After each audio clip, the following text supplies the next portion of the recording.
El ADN es un ácido nucleico que contiene toda la información genética hereditaria que sirve de manual de instrucción para desarrollarnos, vivir y reproducirnos. El ADN se encuentra en el núcleo de las células, aunque una pequeña parte también se localiza en las mitocondrias, de ahí los términos ADN mitocondrial y ADN nuclear. El ADN como ácido nucleico está compuesto por estructuras más simples, las bases nitrogenadas, las cuales son la adenina, guanina, citosina y timina, y el orden que tengan esas bases determinará nuestro código genético. Además de proveer la información genética que nos determina, el ADN también sirve para hacer copias de sí mismo, la cual permite que la información genética se transfiera de una célula a las células hijas.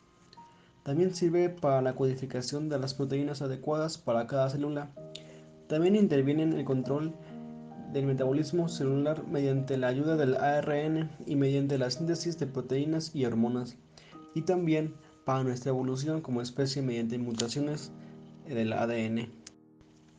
El ARN es el otro tipo de ácido nucleico que posibilita la síntesis de proteínas. Si bien el ADN contiene la información genética, el ARN es el que permite que ésta sea comprendida por las células. Este está compuesto por una cadena simple, al contrario del ADN, que tiene una doble cadena. Las funciones del ARN pueden comprenderse mejor a través de la descripción de los diferentes tipos que existen. Entre los más conocidos están el ARN mensajero, que transmite la información codificante del ADN, sirviendo de pauta a la síntesis de proteínas. El ARN de transferencia, que transporta aminoácidos para la síntesis de proteínas. Y el ARN ribosómico, que como su nombre indica, se localiza en los ribosomas y ayuda a leer los ARN mensajeros y cataliza la síntesis de proteínas. El ADN es una molécula de dos cadenas desarrolladas sobre sí misma, formando una doble hélice que fue propuesta por Watson y Crick. Cada cadena está formada por secuencias de desoxirribonucleótidos representados por la letra A para adenina, C para citosina, G para guanina y T para timina. Las dos cadenas se complementan entre sí, ya que una A siempre se une con una T por doble enlace de puente de hidrógeno, una C siempre se une con una G por triple enlace de puente de hidrógeno. Esto estabiliza las dos cadenas y propicia las estructuras secundarias del ADN o la doble hélice. Cada cadena tiene un extremo 5' y 3'. Como el ADN es antiparalelo, la hebra complementaria tendrá sentido 3', 5'. Esto nos ayuda a entender cómo es capaz de replicarse el ADN. El primer paso en la replicación del ADN es separar las dos hélices. Esto se hace gracias a la ruptura de los puentes de hidrógeno que unen a las bases. Todo esto es posible gracias a la enzima helicasa, que crea la horquilla de replicación. Cada cadena de la horquilla es una hebra molde a partir de la cual se creará una hebra complementaria y se obtendrá dos ADN idénticos a partir de uno. Una enzima llamada primasa inicia el proceso.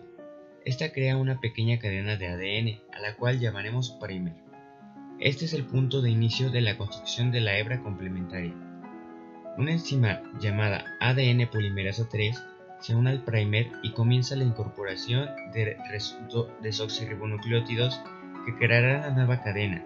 Esta enzima solo puede incorporar desoxirribonucleótidos en sentido 5', 3', lo cual es bueno para la hebra continua, porque solo se necesita un primer.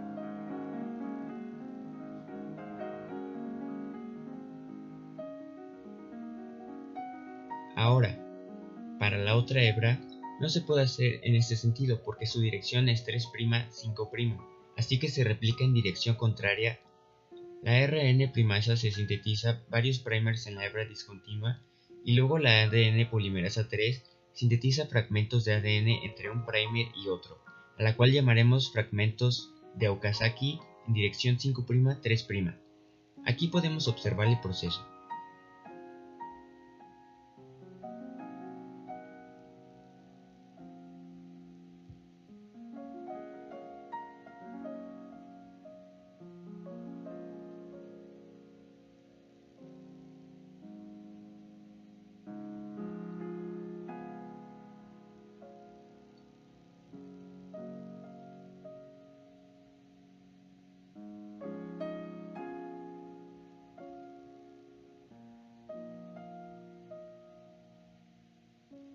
Luego, la hexanucleasa elimina todos los primers de ARN y el ADN polimerasa 1 ahora rellena los espacios en donde habría primers de ARN.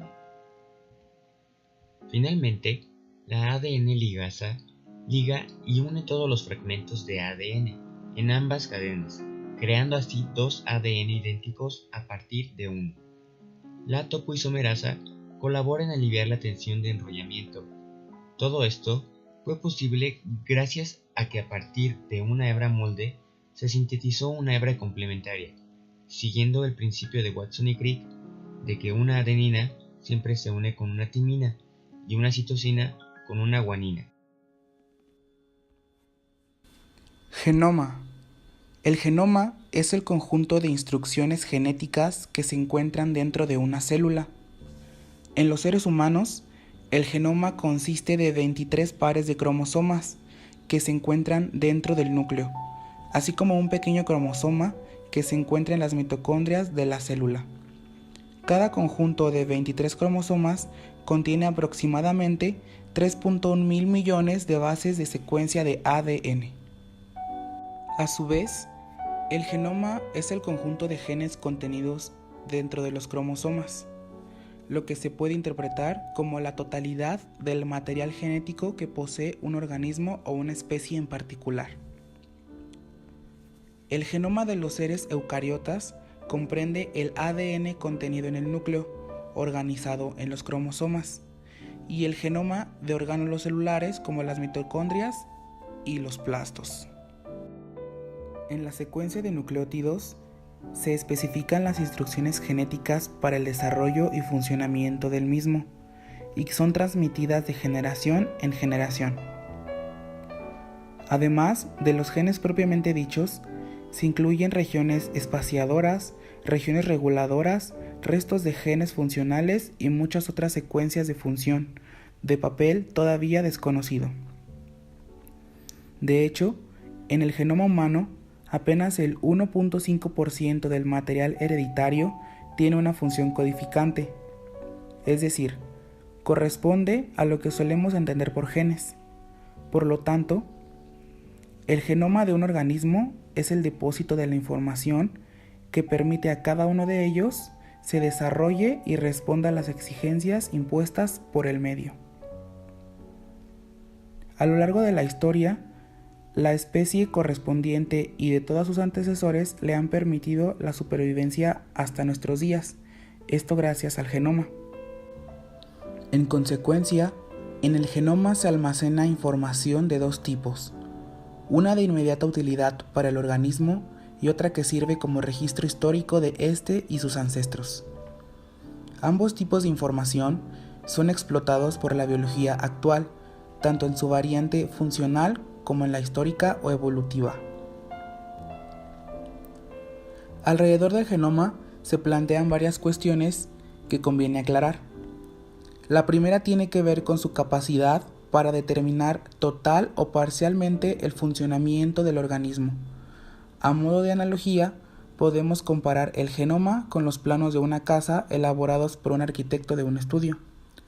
El resultado final depende de muchas decisiones e intermediantes que no siempre son perceptibles. La disponibilidad de materiales en cada momento, la interpretación realizada por el director de la obra y la solución planteada.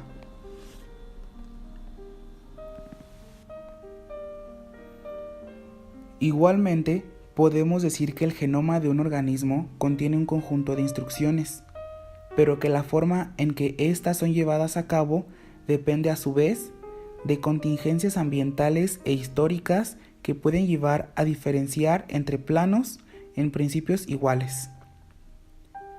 La naturaleza de las instrucciones genéticas no es completamente determinista en todos los casos, sino que hay una serie de procesos en los que se cumple una perfecta relación entre la herencia y la expresión final. Naturaleza química del gen. Se define como gen a la unidad molecular mínima de la herencia genética, la cual llega a almacenar toda información genética permitiendo que ésta sea transmitida a la descendencia. Estos genes se encuentran en los cromosomas, donde cada uno se encuentra en posición, lo cual se conoce como locus. Más específicamente, el locus es una posición fija en un cromosoma que determina la posición de un gen o de un marcador genético. Se presenta como una secuencia de nucleótidos que están de forma continua en la molécula de ADN y ARN. En pocas palabras, un gen es una secuencia o un segmento de ADN que es fundamental para hacer posible la síntesis de ARN, como el ARN ribosomal o el ARN de transferencia. Se compone de partes variadas, por ejemplo, los axones, que se trata de la región del gen que posee ADN que será codificado para una proteína. Los intrones, que se refiere a la sección de un gen que no posee instrucción alguna para la síntesis de proteínas. La región reguladora, que alude a los promotores que activan el comienzo de la transcripción a través de la enzima ARN polimerasa 2. El grado en el que el gen se expresa también puede ser determinado a través de otras regiones de ADN, las cuales se llaman silenciadoras o amplificadoras, de acuerdo al efecto causado en la transcripción. Composición de un gen. El gen está formado por ácido desoxirribonucleico o ADN, el cual tiene como papel principal hacer posible la transferencia de la información hereditaria a todo ser vivo. Los genes se llegan a organizar creando hebras de ADN, los cuales llegan a representar muchos cromosomas. Aquí se llega a crear una especie de analogía entre las cuentas de un collar y la manera en que se encuentra conformado el ADN. Los cromosomas en sí están divididos de 2 en 2, donde cada uno llega a ser una copia de un determinado gen, el cual se localiza en el mismo lugar en los diferentes cromosomas. El ADN es el ácido que posee todas las instrucciones genéticas y los datos que llegan a intervenir en el desarrollo de un nuevo ser y en su funcionamiento. El gen puede representar alternativas, lo cual se conoce como alelos, lo cual se diferencia en cada secuencia. El gen de un ser humano o de cualquier otro mamífero posee 2 alelos, donde uno proviene de la madre y otro proviene del padre. Cada par de alelos se sitúa en el mismo locus o espacio del cromosoma. En su totalidad hay 2 alelos recesivos y 2 alelos dominantes. Por ejemplo, aquellos rasgos que son heredados de un organismo, lo cual lo hace ser irrepetible o único a su especie, se denominan fenotipos. En sí se trata de ciertos elementos morfológicos y físicos como el tipo de piel y el color de cabello. Función de los genes. Los genes son los responsables de transmitir la herencia a los descendientes. Su tarea es muy compleja, ya que al estar formados por una secuencia de ADN, llega a ser imprescindible para hacer que el ARN funcional pueda ser sintetizado. Es con la transcripción genética que se crea una molécula de ARN, la cual se traduce en los ribosomas y produce una proteína.